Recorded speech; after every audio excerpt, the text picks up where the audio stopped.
प्रवासी भारतीयों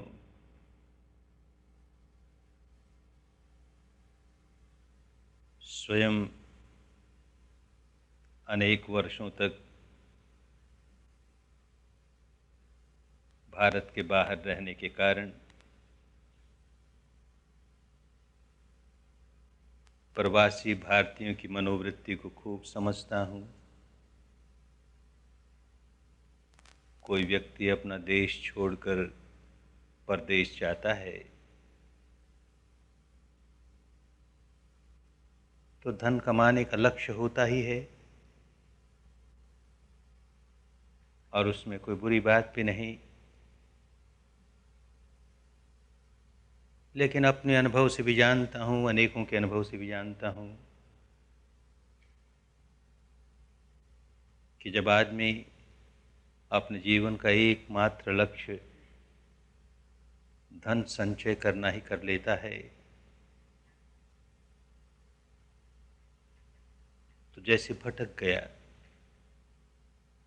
गृहस्थ को धन कमाना चाहिए, मेहनत करके कमाना चाहिए, ईमानदारी से कमाना चाहिए, इसमें कोई बुरी बात नहीं। पर विशेषकर भारत के लोगों को अपनी जड़ों से संबंध जोड़े रखना चाहिए, और हमारी जड़ें हमारे आध्यात्म में है। आध्यात्म से संबंध टूट गया तो कितना ही धन क्यों न संचय कर लें, वो हमारे शांति का कारण नहीं हो सकता, हमारे सही सुख का कारण नहीं हो सकता। ऐसे समृद्ध देश में आकर के यहाँ के निवासियों से भौतिक जगत के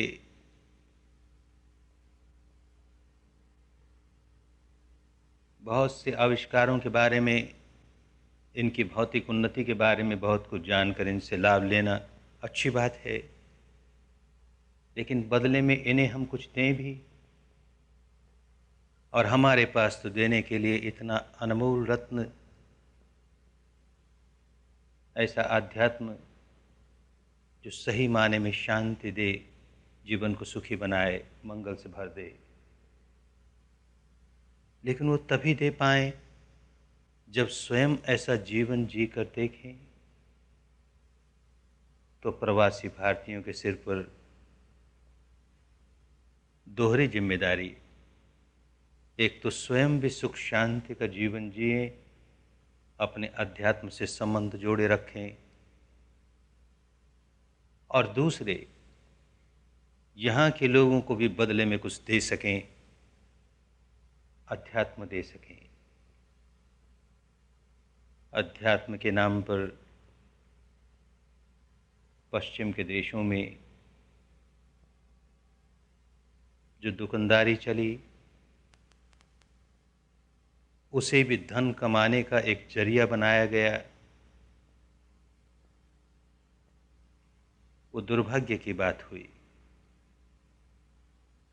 धर्म कभी बेचा नहीं जाता, भारत ने कभी अध्यात्म बेचा नहीं। अध्यात्म अध्यात्म नहीं होता अगर उसके साथ व्यवसायिक बुद्धि जुड़ी हो। हमारे जीवन यापन का साधन नहीं हो सकता।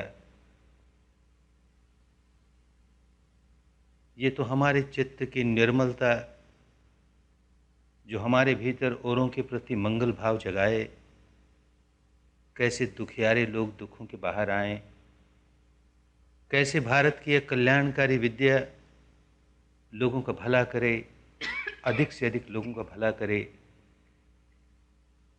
ये तभी होता है जबकि अध्यात्म शुद्ध रूप में लोगों को बांटा जाता है। विपश्यना भारत का शुद्ध अध्यात्म है, बहुत पुरातन विद्या है भारत की। जो भी पुराना से पुराना साहित्य अपने यहाँ उपलब्ध है, वेदों का साहित्य सबसे पुराना साहित्य, और वेदों के साहित्य में भी ऋग्वेद का साहित्य सबसे पुराना साहित्य। प्रशंसा के शब्द भरे पड़े हैं विपश्यना के प्रति, सम्मान के शब्द भरे पड़े हैं विपश्यना करने वालों के प्रति। तो इसका अर्थ है कि ऋग्वेद के पहले से भारत के लोग विपश्यना करते थे और उसका बड़ा लाभ होता था। इसीलिए लोगों की नज़रों में विपश्यना करने वालों के प्रति इतना बड़ा सम्मान पाया जाता था। ऋग्वेद का एक मंत्र कहता है, ऋग्वेद का एक ऋषि कहता है, यो विश्वाभिविपश्यति भुवन संच पश्यति सन पार्षदति द्विषः सन पुपावितभवत्।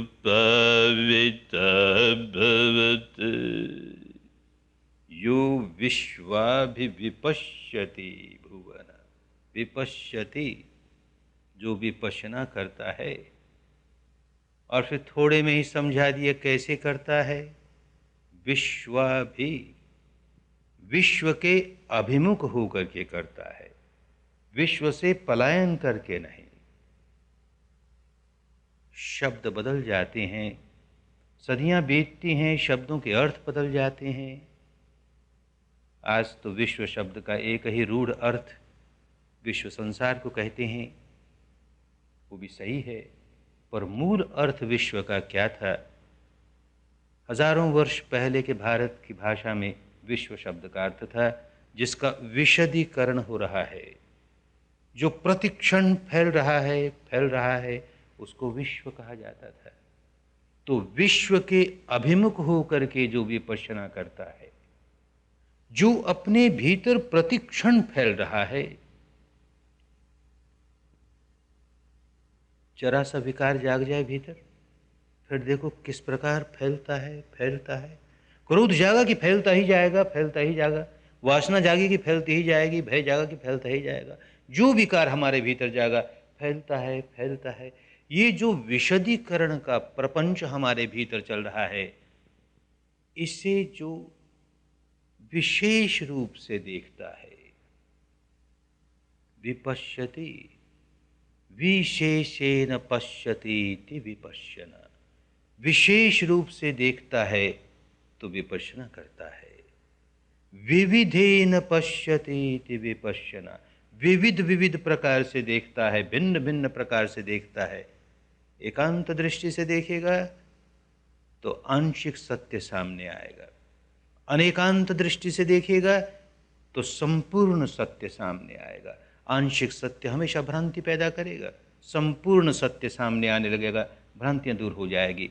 इसीलिए कहा विविधेन पश्यति इति विपश्यना, विचयेन पश्यति इति विपश्यना। जिसका चयन हो गया, जो संगठित हो गया, उसकी वजह से एक भ्रांति पैदा हो गई, उसके टुकड़े कर करके जब देखता है, विचयन करके देखता है, भ्रांति दूर होती है। पुरानी भारत की भाषा में इसे विपश्यना कहा गया।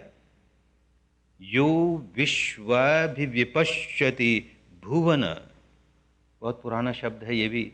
भूत, भुवन, भविष्य। भुवन कहते थे इस वक्त जो घटना घट रही है, इस क्षण जो हमारे भीतर प्रपंच जाग रहा है, उसके प्रति साक्षी भाव से देखने का काम विपश्यना। इस क्षण जो क्रोध जागा, कि वासना जागी, कि भय जागा, कि ईर्ष्या जागी, जो विकार जागा, जिसका प्रपंच, बढ़ा हुआ प्रपंच हमें बांधने वाला है, उसे हम कैसे देखें? संच पश्यति, सम्यक रूप से देखता है, सम्यक दर्शन करता है। क्या सम्यक दर्शन करता है? दर्शन तब होता है जबकि जिसे देख रहे हैं, जिसका दर्शन कर रहे हैं, और हमारे बीच में कोई पर्दा नहीं है, पर्दा दूर होता है, तो सम्यक दर्शन होता है। जो घटना घट रही है, जो सच्चाई प्रकट हो रही है, उसके और हमारे देखने के बीच में अगर राग का पर्दा है, अगर द्वेष का पर्दा है, अगर मैं मेरे का पर्दा है, तो हम सच्चाई को यथाभूत नहीं देख रहे। तो दर्शन सम्यक दर्शन नहीं। संच पश्यति, सम्यक दर्शन करता है तो विपश्यना करता है। तो संच पश्यति शनैः पार्षदति द्विषः, ऐसा व्यक्ति द्वेष के पार हो जाता है। और ऋषि उससे प्रार्थना करता है कि मुझे भी देश द्वेष से पार होने की ये विद्या सिखाओ। शनैः पूपाविता भवत्, पावन हो जाता है, पूज्य हो जाता है ऐसा व्यक्ति। मैं भी पावन बन जाऊं, ऐसी विद्या मुझे सिखाओ। तो बड़ी प्रशंसा विपश्यना की। लेकिन जब करना भूल जाते हैं तो वही कर्म कांड हो जाता है। कर्म कांड हो गया तो उसका जो लाभ मिलना था लोगों को बंद हो गया। 2500 वर्ष पूर्व के भारत में ये सारे शब्द केवल शब्द रह गए। सचमुच विपश्यना करना लोग भूल गए। न जाने कितनी बार भारत में विपश्यना जागी है। 2, 4, 500 वर्ष तक शुद्ध रूप में रही लोगों ने अपना कल्याण किया, उसका पालन करके फिर धीरे धीरे विकृत होती चली गई, विकृत होती चली गई, लुप्त हो गई। फिर कुछ समय के बाद जागी, किसी ने खोज की और फिर खोज निकाली, फिर जागी, फिर उसका लाभ हुआ, लोगों ने लाभ लिया, फिर लुप्त हो गई। 2500 वर्ष पूर्व के भारत में लुप्त थी। देश के एक महापुरुष ने उसे खोज निकाला है। भारत की पुरातन विद्या, आध्यात्मिक विद्या, अपने भीतर सच्चाई के दर्शन करने की विद्या है, जो सबके लिए समान रूप से कल्याणकारिणी। जब पहले पहल ये विद्या प्राप्त हुई, अपने भीतर सच्चाई की खोज करते करते, और शरीर और चित्त के परे की वो अवस्था जो नित्य है, शाश्वत है, ध्रुव है, एक रस है, अनंत है, जिसकी कोई व्याख्या की नहीं जा सकती, जो केवल अनुभव के द्वारा ही जानी जा सकती है, उस अवस्था पर पहुंचने पर वो व्यक्ति कहता है, पुब्बे अननुसुत्तेषु धम्मेषु चक्षुः उत्पादि। अरे पहले कभी सुना ही नहीं, ऐसे धर्म में मेरे चक्षु जागे, प्रज्ञा चक्षु जागे, ज्ञान चक्षु जागे, पहले कभी सुना ही नहीं। तो जो रिसर्च करने वाले हैं उनको आश्चर्य होता है, कैसे नहीं सुना होगा। इस व्यक्ति का पिता एक देश का राजा, और उस समय के भारत का जो अध्यात्म था सारा इसे सिखाया गया। देश के बड़े बड़े पंडित सब ने आकर के उस समय के भारत के जितने अध्यात्म के साहित्य था सारा ही इसे सिखाया। तो ऋग्वेद भी इसने पढ़ा, यह मंत्र भी तो उसके सामने आया होगा। फिर कैसे कहता है पुब्बे अननुसुत्तेषु, पहले कभी सुना ही नहीं। सचमुच सुना ही नहीं, क्योंकि अर्थ लुप्त हो गया, लोगों ने काम करना बंद कर दिया, उस प्रकार कर्मकांड का रूप बन गया। तब नहीं सुना जैसा ही जो धर्म का स्वरूप था, सत्य स्वरूप था भारत में, वो लुप्त हो गया। लेकिन फिर उसके तत्काल बाद कहता है, अरे पुराणो मग्गो, पुराणो मग्गो, ए समग्गो सनातनो, ए समग्गो सनातनो। अरे सनातन मार्ग है हमारा, कितना पुराना मार्ग है, न जाने कितनी बार लोगों ने इसका लाभ उठाया है, और कितनी बार इसने सारे विश्व में फैल करके लोगों का कल्याण किया है, विश्व के लोगों का कल्याण किया है। फिर जागा है तो फैले, तो बड़े करुण चित्त से लगा बांटने। बहुत पुरानी विद्या है भारत की। उसी समय का एक और महापुरुष यही काम करता है, और इसी प्रकार से अपने भीतर सच्चाई को देख करके मुक्त अवस्था को प्राप्त करता है, और कहता है, आयत चक्षु लोग विपस्सी। अरे ऐसे ज्ञान के चक्षु जाग गए। ये व्यक्ति जो मुक्त हुआ, जिसे हम भगवान महावीर के नाम से जानते हैं, विपश्यना की चर्चा करता है, क्योंकि विपश्यना की है। आयत चक्षु लोक विपस्सी, जो विपश्यना करता है लोक की विपश्यना करता है। लोक शब्द फिर अपना अर्थ खो बैठा। इस 3.5 हाथ की काया को भारत की पुरानी भाषा में लोक कहा जाता था। क्योंकि सारे विश्व का अस्तित्व इस 3.5 हाथ की काया पर विद्यमान है। विश्व हमारे लिए तभी विश्व है जबकि शरीर पर स्थापित इन इंद्रियों से उनका संपर्क होता है। शब्द का लोक हमारे लिए तभी शब्द का लोक है जबकि हमारे कान से टकराता है। दृश्य का लोक तभी दृश्य का लोक है जबकि आंख से टकराता है। सारा विश्व हमारे लिए तभी विश्व है जबकि इस 3.5 हाथ की काया से टकराता है। तो इस 3.5 हाथ की काया को उन दिनों की भाषा में लोक कहा।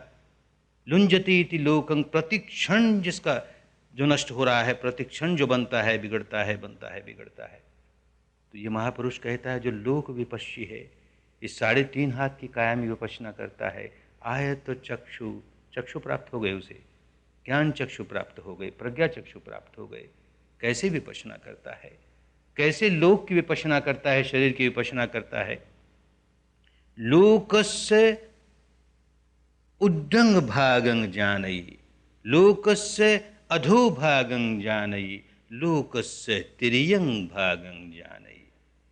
जो विपश्यना करते हैं उन्हें पता है, उनके लिए वाणी बहुत स्पष्ट समझ में आएगी। लेकिन जिन्होंने वाणी को केवल पाठ बना लिया और बेचारे कुछ करते नहीं, तो उनके लिए इन शब्दों का अर्थ ही नहीं रह गया। इस शरीर के ऊपर, ऊपरी भाग में, नीचे भाग में, आड़े तिरछे, सर्वत्र सारी काया में, सब काय पटि संवेदी, काय पर्यंतकं वेदनं वेदयामीति पजानाति। शरीर की जितनी सीमा है उस सीमा के भीतर कुछ भी नहीं बचेगा, सबको विपश्यना द्वारा देखेंगे। तो इसी को कहा लोक विपश्य। तो क्या देखता है, अपने भीतर क्या देखता है। गढ़िए अणुपर्यटमाने, अरे जो अणु परिवर्तनशील है, प्रतिक्षण जो परिवर्तन हो रहा है, उसमें किस प्रकार गड्ढमड्ढ हो गया। ये सारी सच्चाई अपने भीतर अगर कल्पना को नजदीक नहीं आने देगा, यथाभूत यथार्थ को साक्षी भाव से देखता चला जाएगा, सारा प्रपंच समझ में आएगा। अरे किस प्रकार ये उलझन में उलझे ही जा रहे हैं, उलझे ही जा रहे हैं, बाहर निकलने का रास्ता नहीं। तब समझ में आएगा बाहर निकलने का रास्ता क्या है, किस प्रकार उलझे जा रहे हैं। तो संधिं विदित्ता, वेदनाओं के आधार पर संधि को जानता है। अपने भीतर जो देखना शुरू कर देगा वो देखेगा संधि कहाँ होती है, किसकी संधि होती है। चित्त धारा पर राग की संधि होती है, चित्त धारा पर द्वेष की संधि होती है। जहां शरीर में कोई सुखद संवेदना जागी कि भीतर ही भीतर हमारा मानस अंतर्मन की गहराइयों में उसके प्रति राग पैदा करने लगता है। जहां इस शरीर के भीतर ही भीतर कहीं कोई दुखद संवेदना जागी कि उसके प्रति द्वेष पैदा करने लगता है, और वही बढ़ते बढ़ते बढ़ते हमें अभिभूत कर लेता है, होशो हवास खो बैठते हैं। इसको देखने लगा, संधिं विदित्ता, और फिर देखते देखते समझता है एमच्चिएहिं, अरे ये तो मृत्य है, ये तो मरणशील है, उत्पन्न हो जाना, नष्ट हो जाना, यही इसका स्वभाव है। दुखद से दुखद अनुभूति जो शरीर के भीतर हो रही है वो अनंत काल तक बनी नहीं रहती, उत्पन्न होती है, कुछ समय के बाद नष्ट हो जाती है। सुखद से सुखद अनुभूति अनंत काल तक नहीं बनी रहती, उत्पन्न होती है, नष्ट हो जाती है। शरीर और चित्त की सीमा के भीतर जो अनुभूतियाँ हो रही हैं सारी की सारी नश्वर हैं, भंगुर हैं। इस बात को अपनी अनुभूति से देखता है तो गांठ बांधने की जो आदत पड़ गई उस आदत के बाहर निकलता है, तो प्रशंसा का पात्र हो जाता है। एष वीरे प्रशंसिए, ऐसे वीर प्रशंसा के योग्य हैं। जे बद्धे पड़े मोहिए, जिन्होंने अपने बंधन खोलने का रास्ता ढूंढ लिया और बंधन खोल लिया। और ऐसा व्यक्ति जब औरों के बंधन खोलने में भी सहायक होने लगा तो वीर ही नहीं महावीर हो गया। ऐसा केवल बुद्धि के स्तर पर स्वीकार करके रह जाए तो भारत के पुरातन अध्यात्म को समझा नहीं। इसको जब अनुभूति पर उतारता है तब समझ में आता है कि हमारे देश के संत, हमारे देश के महापुरुष क्या कह गए और क्यों कह गए। जब तक अनुभूति पर नहीं उतरती बात, तब तक तो केवल वाद विवाद का विषय रहता है, बात समझ में ही नहीं आती। केवल पाठ का विषय रहता है, कुछ पल्ले पड़ता नहीं। बहुत कट्टर सनातनी घर में जन्मा और उसी वातावरण में पला, तो जैसे अनेक लोग करते हैं वैसे मैं भी बहुत गीता का पाठ करता रहा, बहुत पाठ करता रहा। लेकिन बस पाठ करना एक बात है, उसे समझना और उसे अनुभव करना बिल्कुल अलग बात है। तो एक श्लोक गीता का पाठ किया होगा जो लोग गीता का पाठ करते हैं। उत्क्रामन्तं स्थितं वापि भुञ्जानं वा गुणान्वितं विमूढा नानुपश्यन्ति पश्यन्ति ज्ञानचक्षुषे। गीताकार कहता है कि विमूढ़ लोग विपश्यना नहीं कर पाएंगे। जो विपश्यना करेगा उसके ज्ञान चक्षु खुलेंगे, ज्ञान चक्षु खुलेंगे तो विपश्यना कर पाएगा। क्या ज्ञान चक्षु खुलेंगे? तब तो पाठ करते थे, समझने की कोशिश ही नहीं करते थे। कभी समझने की कोशिश भी की तो ज्ञान चक्षु उसी को माना कि बुद्धि के स्तर पर कोई बात समझ में आने लगेगी तो ज्ञान चक्षु खुल गए हमारे। उसे भारत के अध्यात्म की भाषा में ज्ञान चक्षु नहीं कहा जाता था, अनुभूति के स्तर पर जो ज्ञान जागता है। इसीलिए ज्ञान के लिए अपने यहाँ जो शब्द था, सही ज्ञान के लिए, वो वेद था। वेद वो जो स्वयं वेदन से, अपनी अनुभूति से जो ज्ञान जगाए हमारा, वो वेद। लेकिन धीरे धीरे शब्दों के अर्थ चले गए, क्योंकि व्यवहार में लाना बंद कर दिया तो शब्दों के अर्थ खत्म हो गए। तो क्या कहना चाहता है गीताकार कि सारा प्रपंच हमारे भीतर कैसे काम कर रहा है, इसको जब तक देखना नहीं आया तब तक बात नहीं समझ में आई, तब तक इस बंधन के बाहर निकलना नहीं आया। ये जो विचयेन विचयेन पश्यति इति विपश्यना, टुकड़े कर करके देखने की जो जो स्वभाव है विपश्यना का, भिन्न भिन्न दृष्टिकोण से, अनेकांत दृष्टि से सच्चाई को देखने की बात है, वो गीताकार कहता है। टुकड़े करेंगे, वहां विपश्यना शुरू की, सारे शरीर के टुकड़े कर करके देखता है भीतर ही भीतर। स्थूल से स्थूल अनुभूति कैसे टुकड़े होते होते, कैसे विभाजन होते होते, विश्लेषण होते होते तरंगे ही तरंगे रह जाती हैं, केवल तरंगे ही तरंगे। ठीक इसी प्रकार मानस के टुकड़े कर करके देखता है तो मानस किस प्रकार काम करता है, कैसे गांठें बांधता है, कैसे गांठें बांधने से इसे रोका जा सकता है, कैसे पुरानी गांठें खुल सकती है, ये सारा प्रपंच सामने आ जाता है, सारी विधि सामने समझ में आने लगती है। और यही बात समझाता है गीताकार। मानस के चार मोटे मोटे खंड किस प्रकार काम करते हैं। उत्क्रामंतं, ये जो हमारी इंद्रियां हैं, आंखें हैं, नाक है, कान है, जीभ है, त्वचा है, बिल्कुल निर्जीव है, कुछ काम नहीं कर सकती जब तक कि मानस का ये खंड उसके साथ नहीं जुड़ गया। जिसे उन दिनों की भाषा में विज्ञान कहा, आज उसे अंग्रेजी में कॉन्शियसनेस कह सकते हैं, जिसका काम केवल जानना है क्या हुआ, कुछ हुआ। कान पर कुछ आवाज आई तो कान के दरवाजे पर कुछ खटपट हुआ, आंख से कोई रूप लगा कि कुछ खटपट आंख पर हुई, कि नाक पर हुई, कि जीभ पर हुई, कि त्वचा पर हुई। उसका काम केवल इतना ही है। उस मानस के हिस्से ने किया उत्क्रामंतं, उत्क्रमण हुआ, उसका सिर उठाया और कहा अरे कुछ हुआ, कान पर हुआ कि नाक पर हुआ कि कान कि जीभ पर हुआ, कहीं हुआ कुछ। इतने में मानस का दूसरा खंड अपना सिर उठाता है। उसका काम पहचानना है, उसका काम मूल्यांकन करना है। अब तक के जितने अनुभव हैं उनके आधार पर उसे पहचानता है और उन्हीं के आधार पर उसका मूल्यांकन करता है। गलत मूल्यांकन करता है हमेशा, क्योंकि जो पहचानेगा वो सारे अपने पूर्व अनुभूतियों के बल पर पहचानेगा, पुराने संस्कारों के बल पर पहचानेगा, यथाभूत नहीं जानेगा उसे। तो जैसा भी पहचानेगा वैसा मूल्यांकन कर देगा। मानस के उस हिस्से ने कहा, कान में शब्द आए, पहले हिस्से ने उतना ही कहा कि कान में कुछ खटपट हुआ। मानस का दूसरा हिस्सा कहता अरे ये तो गाली के शब्द हैं, अरे ये तो प्रशंसा के शब्द हैं, और उसका मूल्यांकन कर दिया। अरे गाली के शब्द हैं बहुत बुरे, प्रशंसा के शब्द हैं बहुत अच्छे। जैसे ही उसने मूल्यांकन कर दिया, उत्क्रामंतं स्थितं, वो रुक करके देखता है, मूल्यांकन करता है, वैसे ही शरीर में संवेदना शुरू होती है। अच्छा मूल्यांकन किया, प्रशंसा के शब्द बहुत अच्छे, तो सारे शरीर में सुखद संवेदना होने लगेगी। बुरा मूल्यांकन किया, गाली के शब्द बहुत बुरे, सारे शरीर में दुखद संवेदना होने लगेगी, तो उन्हें भोगने लगेगा। भुंजानं, दुखद संवेदना हुई, उसका दुख भोगने लगा। सुखद संवेदना हुई, उसका सुख भोगने लगा, और जैसे ही लगा भोगने वैसे ही गुणान्वितंग लगा बंधने।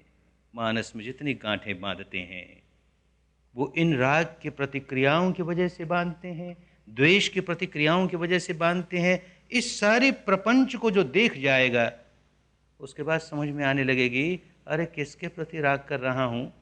ये जो सुखद संवेदना जागी है, बाहर की घटना जो घटी, बात समझ में आएगी, बाहर की घटना के प्रति राग नहीं पैदा कर रहा।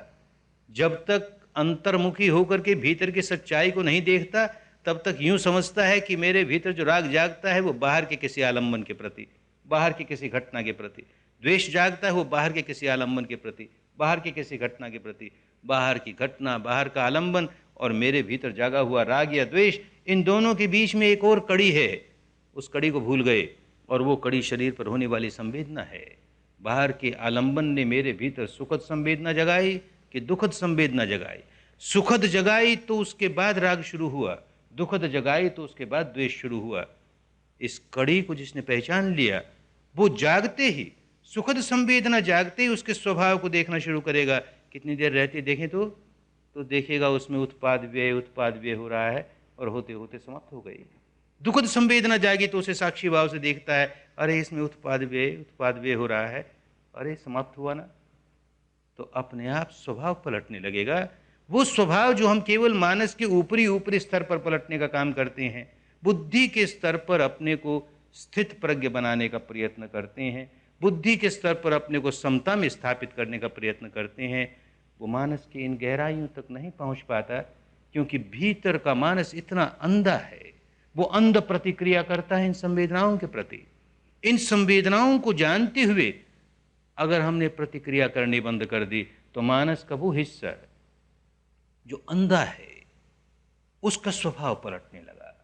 तो वो स्वभाव जो हमेशा गांठ बांधने का स्वभाव था, राग की गांठ बांधे, द्वेष की गांठ बांधे, उससे छुटकारा होने लगा।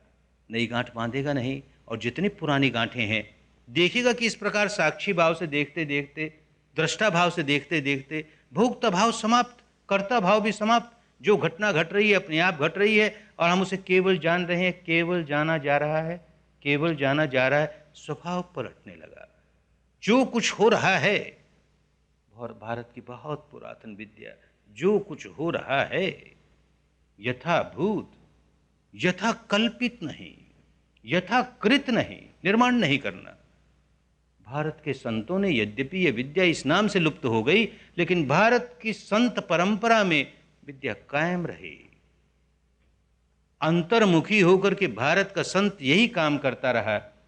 यद्यपि विधिवत ये कैसे की जाती है, ये 2-4-500 बुद्ध के 2-4-500 वर्ष के बाद भारत से लुप्त हो गई, लेकिन फिर भी संतों की परंपरा में किसी न किसी रूप में कायम रही। संतों की वाणी से कितना स्पष्ट होता है। भारत का एक संत कहता है कि था पियन जाई कि तन होई, आपो आप निरंजन सोई, था पियन जाई। थोप नहीं सकते, अपनी कल्पनाओं को जहां थोपने लगे, भीतर एक अनुभूति हो रही है और उस पर हम अपनी मान्यता की कल्पना थोप रहे हैं। हमारी तो ऐसी दार्शनिक मान्यता, हमारी तो ऐसी दार्शनिक मान्यता।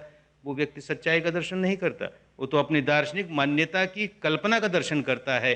वो व्यक्ति परम सत्य तक नहीं पहुंच सकता। इसीलिए कहा था पिया न जाई, कीता न हुई। उस सच्चाई का हम निर्माण करने जाएं तो फिर बात बिगड़ जाएगी। अपने आप जो हो रहा है,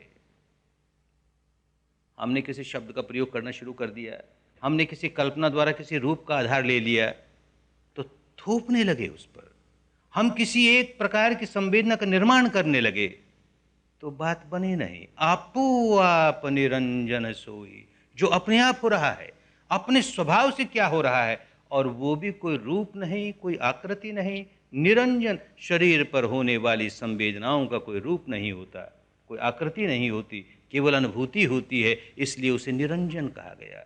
आपो आप निरंजन सोई। संत चलता है सच्चाई के रास्ते तो कहता है आदि सच, जुगादि सच, है भी सच, नानक होसी भी सच। जहां से काम शुरू करता है वहां से लेकर के अंतिम अवस्था तक जब तक उसे परम सत्य का साक्षात्कार नहीं हो जाता, सच के ही सहारे, सच के ही सहारे कहीं झूठ नजदीक नहीं आने देगा। किम सच्चियारा हुविये, किम कूड़े तुट्टे पाल, हुक्म रजाई चलना, नानक लिखिया नाल। किम सचियारा होई, संत है भारत का, सच्चाई को नहीं छोड़ेगा, तो किम सचियारा होई, ये भारत की भाषा को एक नया शब्द गढ़ के देता है संत। एक शब्द भारत में बड़ा प्रचलित, सुखियारा। सुखियारा वो जिसके पास दुख का नामो निशान नहीं। एक शब्द दुखियारा, दुखियारा वो जिसके पास सुख का नामो निशान नहीं। ऐसे ही एक शब्द गढ़ के देता है भारत की भाषा को, सचियारा। सचियारा वो जिसके पास झूठ का नामो निशान नहीं, कहीं झूठ को, कल्पना को नजदीक नहीं आने देगा।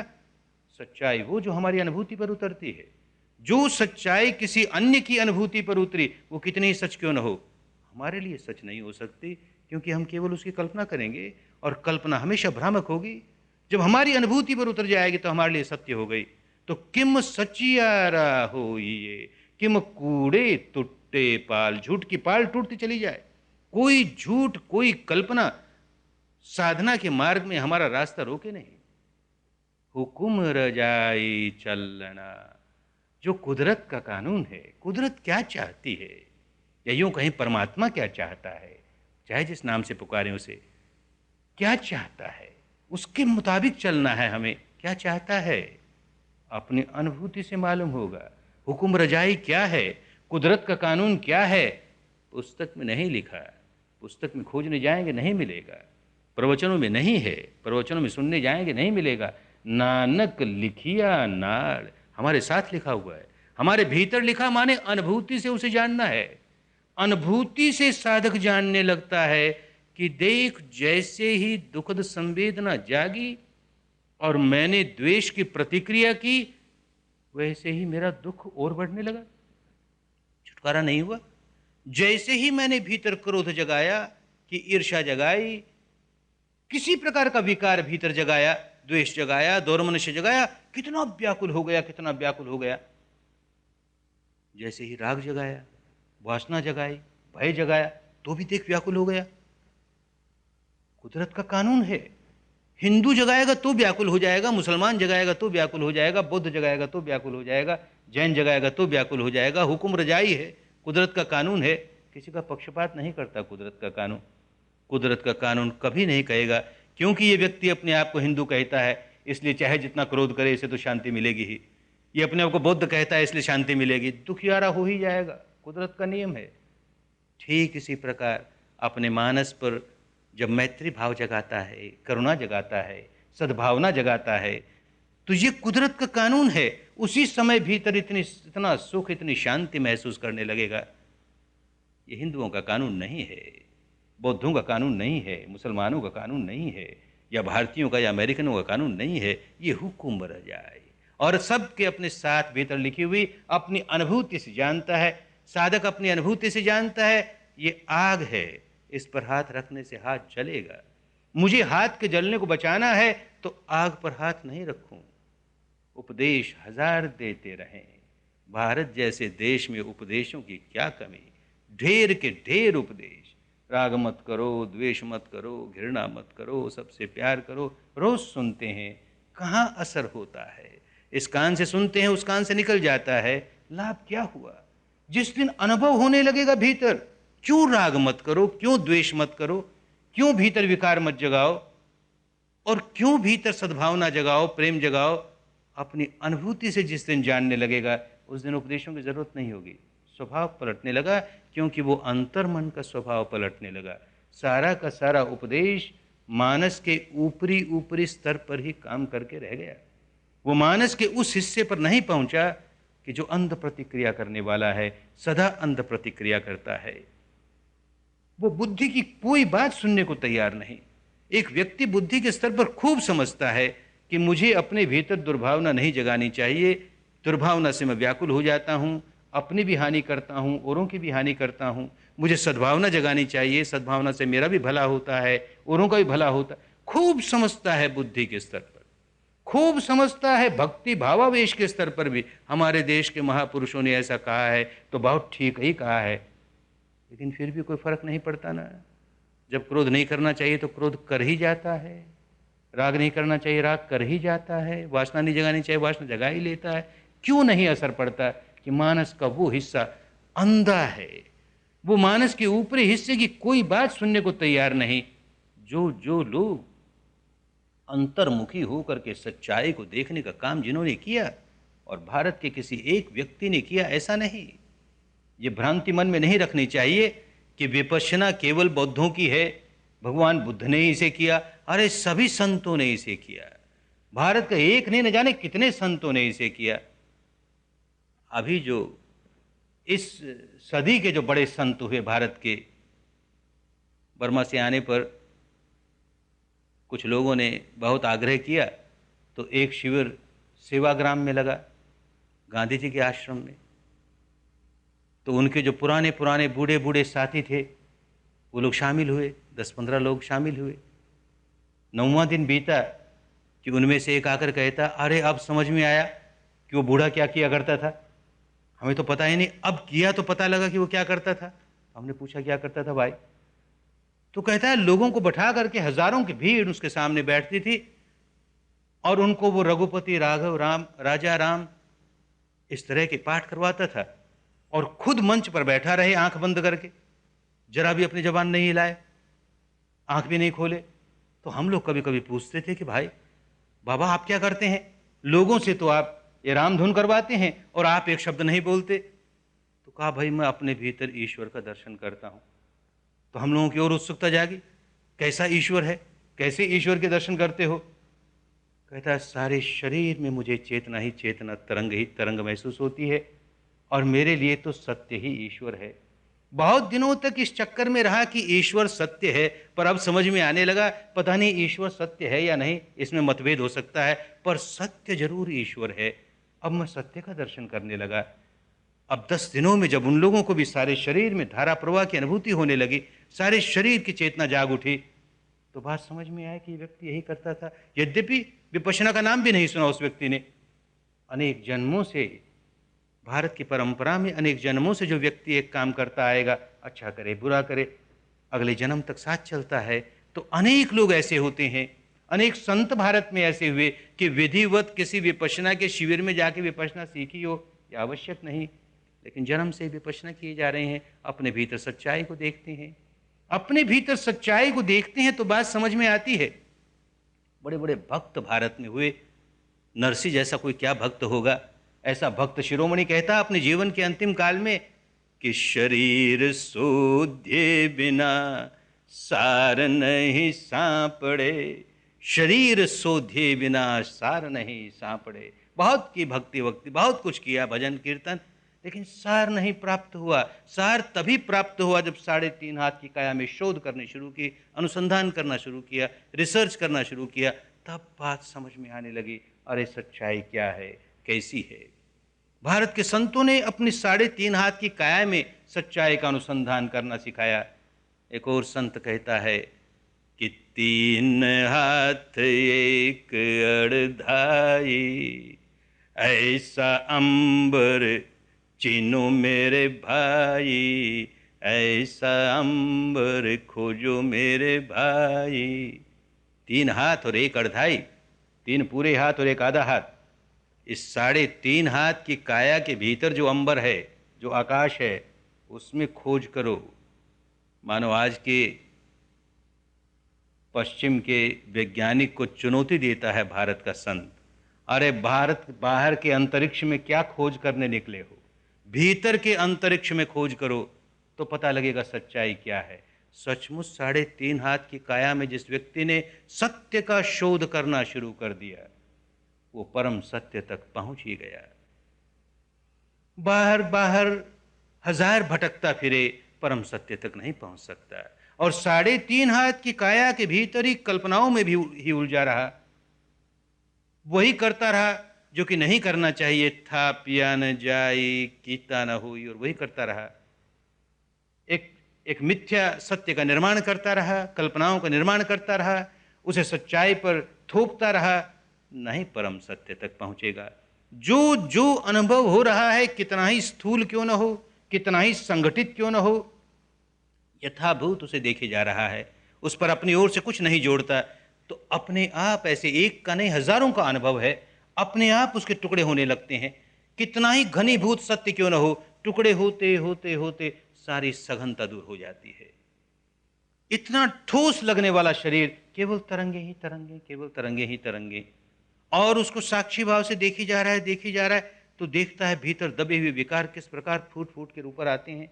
राग के विकार, द्वेष के विकार, मोह के विकार, हर प्रकार के विकार बाहर उठते हैं, और ये साक्षी भाव से देखे ही जा रहा है, तो नष्ट हुए जा रहे हैं, दूर हुए जा रहे हैं, छुटकारा हुए जा रहा है, छुटकारा हुए जा रहा है। यूं होते होते सारे विकार निकल गए, सारे विकार निकल गए, चित्त के चित्त निर्मल हो गया, तो अपने आप सहज भाव से उस अवस्था का साक्षात्कार हो जाता है जो शरीर और मन के परे है। शरीर और मन के भीतर की जितनी सच्चाइयां हैं, उनका दर्शन इसलिए साधक करता है कि इनको ठीक से समझे बिना यही हमें बांधने वाली हैं, बांधी जा रही हैं, गांठ पर गांठ, गांठ पर गांठ, कितना गांठ गंठीला हो गया, और इन्हीं को ठीक से देखते देखते गांठ बांधने वाला स्वभाव दूर कर ले, नई गांठ बांधे नहीं, पुरानी समाप्त कर ले, चित्त निर्मल हो जाए, तो इसके परे की अवस्था जो नित्य है, जो शाश्वत है, जो ध्रुव है, जो एक रस है, कोई इसे चाहे जिस नाम से पुकारे।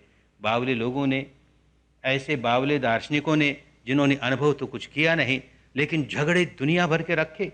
सदियों तक भारत ऐसे झगड़ों में उलझा रहा, हमारी दार्शनिक मान्यता ये, तुम्हारी दार्शनिक मान्यता ये। न तो इस दार्शनिक मान्यता वाले ने कोई भीतर अनुभव किया, न उस दार्शनिक मान्यता वाले ने कोई अनुभव किया। जिसने अनुभव किया उसके झगड़े सारे समाप्त हो गए। तो अपने भीतर सच्चाई का दर्शन करते करते परम सत्य का दर्शन कर ही लेता है। आज भी करता है। 2500 वर्ष पूर्व का भारतीय भी करता था, उसके पहले हजारों वर्ष पूर्व का भारतीय भी करता था। बिना सत्य का स्वयं दर्शन किए बिना बात सही ढंग से समझ में आती नहीं। केवल बुद्धि के स्तर पर हजार समझना चाहें, उससे लाभ होता नहीं। तो भारत की ये अनमोल विद्या, जो भारत से विधिवत किस प्रकार की जाए इस रूप में नष्ट हुई, फिर आई भारत में, भारत के लोगों का फिर कल्याण शुरू हुआ। जब जब जागी है भारत में, तब तब अपना संदेश भारत का लेकर के विदेशों में गई। विदेशों में दुखियारे लोगों को कल्याण का रास्ता मिल करके दुख के बाहर निकलने का रास्ता बताया इस विधि ने। अब फिर समय आया है कि भारत भले भौतिक क्षेत्र में अभी उतना उन्नत नहीं हुआ, लेकिन अध्यात्म के क्षेत्र में तो विश्व का शिरमोर रहे ही। तो सही अध्यात्म जो सबके लिए समान रूप से कल्याणकारी, जिसमें संप्रदाय का नामो निशान नहीं, किसी व्यक्ति को यह कहने की जरूरत नहीं कि तुम हमारे संप्रदाय में दीक्षित हो जाओ तो ये धर्म काम करेगा, तो तुम्हारा कल्याण होगा। जो करे उसी का कल्याण हो, जो अपने भीतर सच्चाई को देख के विकारों को दूर कर ले उसी का कल्याण हो। हिंदू अपने को हिंदू कहता रहे, मुसलमान मुसलमान कहता रहे, ईसाई ईसाई कहता रहे, सिख सिख कहता रहे, क्या फर्क पड़ गया? अच्छा आदमी होना चाहिए। जो अच्छा आदमी नहीं है वो अच्छा हिंदू कैसे होगा? वो अच्छा मुसलमान कैसे होगा? अच्छा ईसाई कैसे होगा? वो अच्छा अमेरिकन कैसे होगा? वो अच्छा भारतीय कैसे होगा? अच्छा चीनी कैसे होगा? अच्छा जापानी कैसे होगा? अच्छा आदमी बनाने के लिए धर्म होता है, और भारत का धर्म हमेशा कैसे अच्छे आदमी बन जाएं, कैसे स्वयं भी सुख शांति का जीवन जिए, कैसे औरों के लिए भी सुख शांति का कारण बने। धीरे धीरे धर्म का सार नष्ट हो जाता है।